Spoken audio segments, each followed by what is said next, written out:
Ketika beberapa hari lalu rapat dengan sebuah perusahaan dari Switzerland via Zoom, kepala saya seperti dapat vitamin. Seperti tubuh kedapatan makanan lezat buat dikunyah dan ditelan. Bener deh, banyak makanan yang enak di lidah, namun begitu ditelan menjadi sumber penyakit. Ada sebaliknya, makanan biasa saja, bahkan gak enak di lidah, tetapi menyehatkan. Dan jarang makanan enak, lezat, murah, menyehatkan. Bagi saya, penggemar sushi, makanan itu masuk kategori enak, murah, menyehatkan. Jadi, mendapatkan informasi dari rapat panjang via Zoom dari perusahaan Swiss tersebut, maka saya seakan-akan mendapatkan makan sushi. Makanan favorit saya, salmon sushi dengan kecap sedikit dan banyak wasabi. Teleconference dari 3 lokasi, yaitu Swiss, Singapura, dan Indonesia. Saya dapatkan informasi ternyata perusahaan tersebut masuk Singapura baru dengan membangun banyak mini proses refining metal, pemurnian metal. Perusahaan asal Switzerland ini secara agresif membeli dore dan ingot dari penambang besar atau private major player di Indonesia,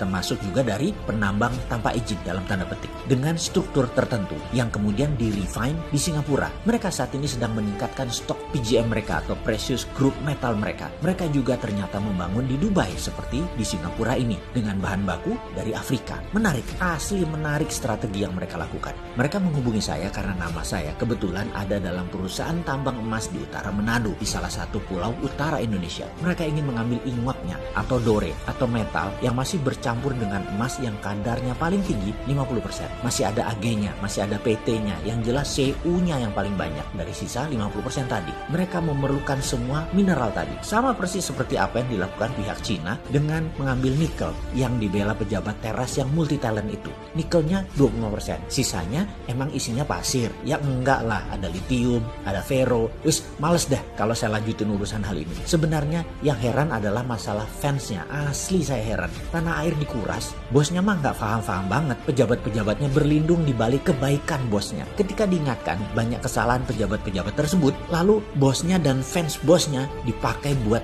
serangan balik. Dan mereka akhirnya sudah tahunan menikmati kedaulatan menjabat dilindungi oleh bosnya. Yang pastinya fulusnya mah mereka pribadi naiknya kenceng. Bosnya mah biasa-biasa aja. Sementara itu bosnya yang jujur, baik, sederhana, tapi tidak paham bisnis oligarki, dia menjalankan tugas hariannya seperti biasa saja. Jadi apa yang dikuras? Yaitu yang sisanya yang 75% di luar nikel. Kembali ke perusahaan Swiss tadi. Sama seperti kayak Tiongkok. Ambil ingot, ambil dore, tetapi yang dibayar hanya gold kontennya. Yang didiskon lagi karena belum disertifikasi alasannya. Juga belum di-refine atau dimurnikan. Semuanya bisnis itu sudah jalan tahunan. Hanya baru setahun ini mereka punya refiningnya sendiri di Singapura. Seperti biasa, begitu saya dapat peluang bicara, saya banyak tanya kepada mereka. Mau apa dengan PGM dan metal-metal lainnya yang mereka beli ini? Apakah mau jadi juragan jual beli hard commodity? Mereka tertawa. Jah, dalam hati saya, gue diketawain. Yang singkatnya mereka menjawab, "Don't be so naive, brother. You must know what is our intention."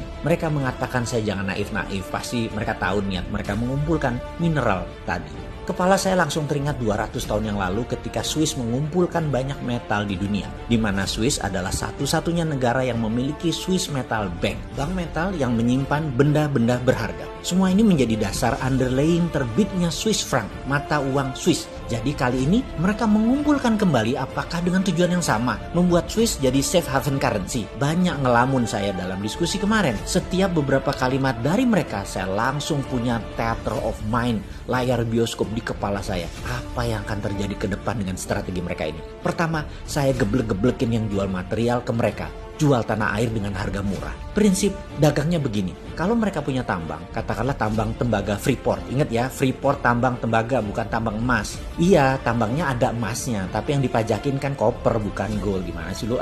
Terus diambil 51% lagi perusahaan tambang tersebut. Ini di siapa lagi? Kalau mau ambil ya emasnya, yang dikirim ke Rio Tinto dan ke Jepang itu loh, yang di-refine di luar Indonesia, emasnya. Asli gue sebel kalau urusan beginian. Kapan balik modalnya beli Freeport? Sudahlah, males dilanjutin. Oke, prinsip dagang perusahaan tambang untuk memproses katakanlah batu bara. Ini angka dari langit loh ya. Ongkos tambangnya 50, dijual 80, untungnya 30. Ya sudah, begitu rumusnya. Papers nilai perusahaan paling top 2-3 kali lipat atau 200-300%. Itu pun sudah overvalue. Tapi perusahaan teknologi nilainya bisa 100 kali aset atau kapitalisasinya bisa beratus kali karena kemampuan melipat nilai papersnya tadi. Juga perusahaan metal berharga ini. Semacam VOC lah, nilai papersnya bisa berkali lipat. Jadi perusahaan Swiss tadi ambil metal untuk dijadikan jaminan underlying surat berharga seperti bond misalnya. Misalnya bond tadi diambil Swiss untuk cetak uang, maka kertas saja yang dipindah tangankan, metal masih di tangan perusahaan Swiss tadi, katakan 10 billion dolar buat jaminan Swiss franc. Swiss membayar pinjaman tadi juga pakai bunga atau membeli dengan DP yang murah. Persis seperti pinjamnya IMF deh. Lalu misalnya negara lain, Singapura pinjam surat berharga tadi buat underlying terbitnya uang baru Singapura dolar. Kertas berharga itu pindah tangan. Tidak perlu 100% dibayar oleh Singapura, cukup 20-30% saja dari nilai. Tapi Singapura bisa cetak 100%, memanfaatkan 70% sisanya tadi. Kan ada jaminan, nggak inflasi. Ya enggak lah.